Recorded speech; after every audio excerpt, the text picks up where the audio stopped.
sahabat, setelah sebulan penuh kita berpuasa, maka kewajiban selanjutnya yang harus kita lakukan adalah membayar zakat fitrah. Sebagaimana namanya, fitrah adalah zakat untuk diri kita, zakat untuk badan kita. Dan zakat fitrah ini hukumnya wajib bagi orang yang muslim menjumpai bulan Ramadan sekaligus bulan Syawal meskipun cuma sebentar.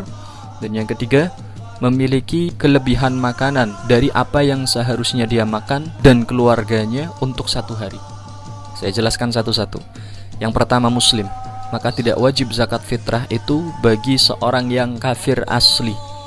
Kafir asli adalah mereka yang terlahir dari keluarga kafir, besar sebagai orang kafir, maka dia tidak wajib mengeluarkan zakat fitrah. Berbeda dengan kafir murtad, awalnya muslim, kemudian murtad, na'udzubillah, maka selama dia murtad, dia tetap terkena kewajiban zakat fitrah ataupun kewajiban sholat, yang nanti seandainya dia masuk Islam kembali, kesemuanya itu harus dia qadha, harus dia ganti. Yang kedua adalah menjumpai bulan Ramadan dan bulan Syawal. Maka bagi orang yang menjumpai hanya salah satunya, misalkan dia hidup tanggal 30 Ramadan, sebelum beduk maghrib masuk 1 Syawal, 1 Syawalnya kurang 5 menit, dia udah keburu COD-an sama malaikat Israel, maka dia tidak wajib mengeluarkan zakat fitrah, atau ahli warisnya tidak wajib membayarkan zakat fitrah untuknya, karena dia hanya menjumpai bulan Ramadan tanpa mendapatkan bulan Syawal meskipun sedikit. Tapi berbeda kalau misalkan dia COD-annya habis maghrib, COD-an sama malaikat Israel, berarti dia mendapati bulan Ramadan sekaligus bulan Syawal, maka dia wajib mengeluarkan zakat fitrah. Siapa yang mengeluarkan? Orang udah meninggal, ya ahli warisnya, anaknya, kakaknya, ibunya, bapaknya.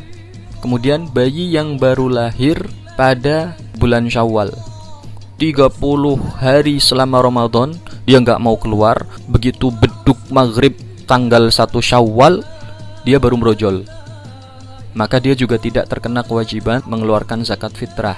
Berbeda halnya kalau dia lahirnya sebelum maghrib, beduk maghrib 1 Syawal kurang 5 menit, dia brojol pada akhir-akhir Ramadan, kemudian 5 menit azan tanggal 1 Syawal, dia wajib mengeluarkan zakat fitrah, dibayarkan oleh orang tuanya. Syarat yang ketiga adalah memiliki makanan yang cukup untuk dia makan bersama keluarganya selama 1 hari dan ada lebihnya. Maka jika dia tidak memiliki makanan atau bahan makanan untuk 1 hari untuk dia dan keluarganya, nggak punya makanan lebih, maka dia tidak wajib mengeluarkan zakat fitrah. Tapi rasa-rasanya di zaman sekarang hampir tidak ada orang yang tidak bisa makan sehari semalam. Kemudian kapan membayarkan zakat fitrah itu? Pembayaran zakat fitrah dilakukan setelah masuk waktu Syawal. Ketika beduk maghrib 1 Syawal, dimulailah waktu pembayaran zakat fitrah. Kalau belum masuk Syawal, boleh nggak membayar zakat fitrah duluan? Boleh, itu namanya takjil. Nanti pada niatnya dikasih kalimat takjilan, mendahulukan. Nawaitu an ukhrija zakatal fitri, aku niat mengeluarkan zakat fitri li nafsi, untuk diriku sendiri, takjilan, aku dahulukan, karena belum saatnya membayar fitrah, dia sudah membayar fitrah duluan. Ramadan berapa hari lagi baru masuk Syawal, dia pengen mengeluarkan zakat fitrah, mumpung ada misalkan, maka dia tambahin niatnya takjilan dengan cara didahulukan. Yang seperti itu boleh? Boleh. Dan kapan batas akhir pembayaran zakat fitrah? Batas akhirnya adalah sampai sholat Id dilaksanakan. Kalau sholat Id dilaksanakan, maka sudah zakat yang dikeluarkan setelah sholat Id itu dinilai sodakoh, berarti dia nggak membayar zakat fitrah. Kemudian apa yang digunakan untuk membayar zakat fitrah? Para ulama fikih sepakat, khususnya mazhab Syafi'i, yang digunakan untuk membayar zakat fitrah adalah qutul balad, makanan pokok di negeri tersebut. Sedangkan kita di Indonesia, makanan pokok kita adalah beras, maka yang wajib kita keluarkan adalah beras. Berapa banyak? Sepakat ulama fikih mengatakan 1 so'. 1 so' itu berapa? Nah, dari sinilah muncul ijtihad yang berbeda dari para ulama fikih. Ada yang mengatakan 1 sa' itu 2,75 kg, ada yang mengatakan 3 kg. Maka untuk lebih hati-hati, ambil pendapat yang mengatakan 3 kg. Karena seandainya di perjalanan dia bawa beras, ada yang bocor atau ada yang tumpah, otomatis beratnya berkurang. Jika berkurang, tidak memenuhi 1 sa', maka zakat fitrahnya dianggap tidak sah. Lebih baik dilebihkan ketimbang kurang, karena ini hubungannya dengan kewajiban kita sebagai seorang muslim. Lalu boleh nggak zakat fitrah pakai uang? Sebagaimana yang banyak ditanyakan, dalam madhab Syafi'i sendiri tidak memperbolehkan zakat dengan uang. Yang memperbolehkan itu adalah madhab Hanafi. Lalu bagaimana caranya kita madhab Syafi'i pengen zakatnya dengan uang? Maka caranya para panitia-panitia zakat, entah itu di yayasan, entah itu di masjid, entah itu musola yang mengadakan panitia zakat, hendaknya panitia zakat ini menyediakan beras fitrah yang sudah mereka ukur, sudah mereka takar 2,75 kg atau 3 kg disediakan di situ. Maka orang yang datang pengen zakat fitrah di situ hanya membawa uang, maka dia beli beras dari panitia untuk kemudian dia gunakan untuk zakat dengan beras itu. Begitu caranya. Dan niat mengeluarkan zakat fitrah, perhatikan baik-baik. Nawaitu an ukhrija zakatal fitri li nafsi fardalillahi ta'ala. Aku niat mengeluarkan zakat fitrah untuk diriku, wajib karena Allah Subhanahu wa ta'ala. Itu niat untuk diri sendiri. Kalau untuk istri misalkan, maka nawaitu an ukhrija zakatal fitri li zaujati fardalillahi ta'ala. Untuk anak, nawaitu an ukhrija zakatal fitri liwaladi fardanillahi ta'ala. Untuk ibu, nawaitu an ukhrija zakatal fitri li ummi fardanillahi ta'ala. Untuk ayah, li abi. Dan disunahkan kita memperbanyak takbir, tahlil dan tahmid. Allahu akbar, Allahu akbar, Allahu akbar. La ilaha illallah, wallahu akbar. Allahu akbar walillahil hamd. Terus diulang-ulang. Yang disunahkan adalah bacaan tersebut. Bacaan lain boleh, cuman yang lebih ditekankan khusus pada malam Idul Fitri dan juga Idul Adha nanti adalah bacaan takbir, tahlil dan tahmid.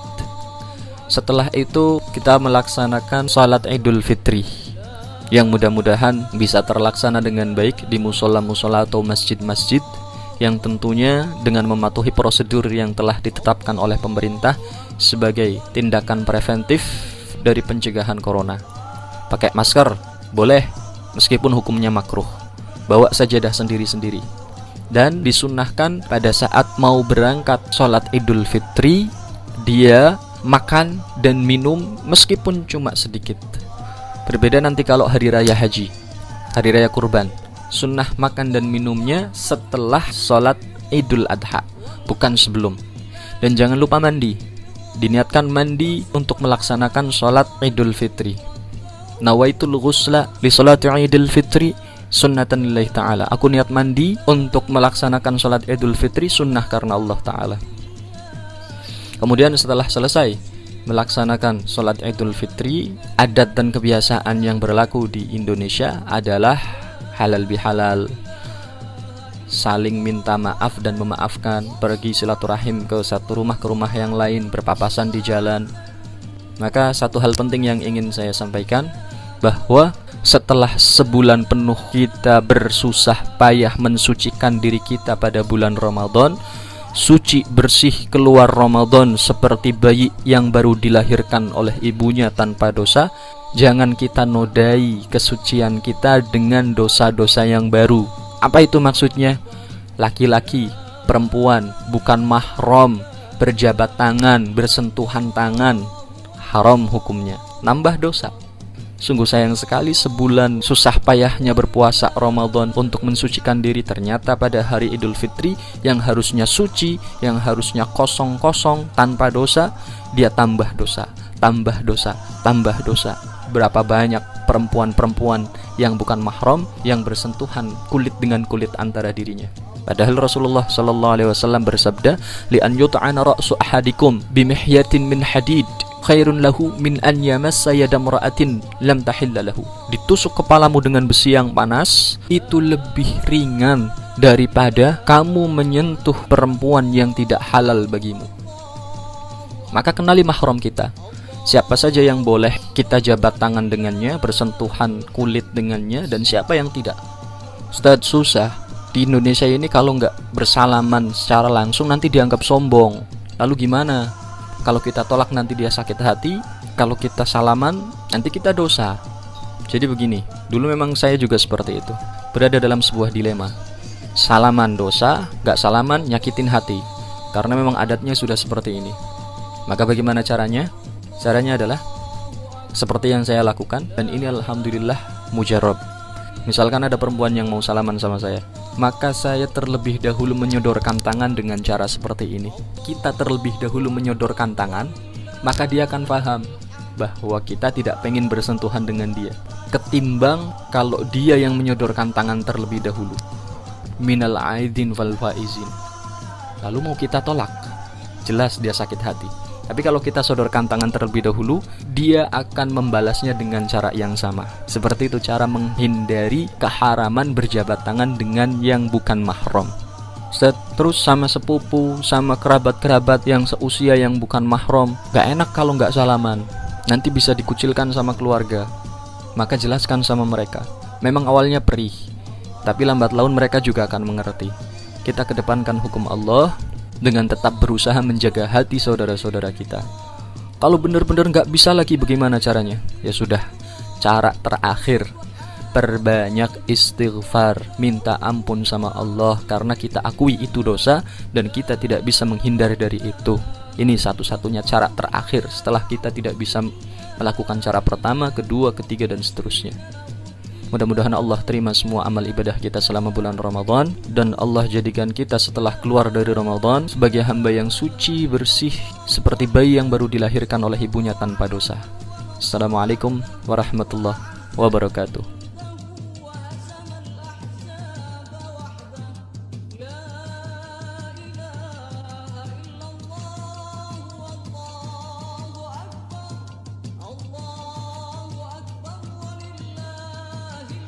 Jika kalian suka dengan video ini, like, share, and subscribe. Jangan biarkan kebaikan ini hanya berhenti pada kalian. Ajak yang lain juga ya, biar sama-sama masuk surga.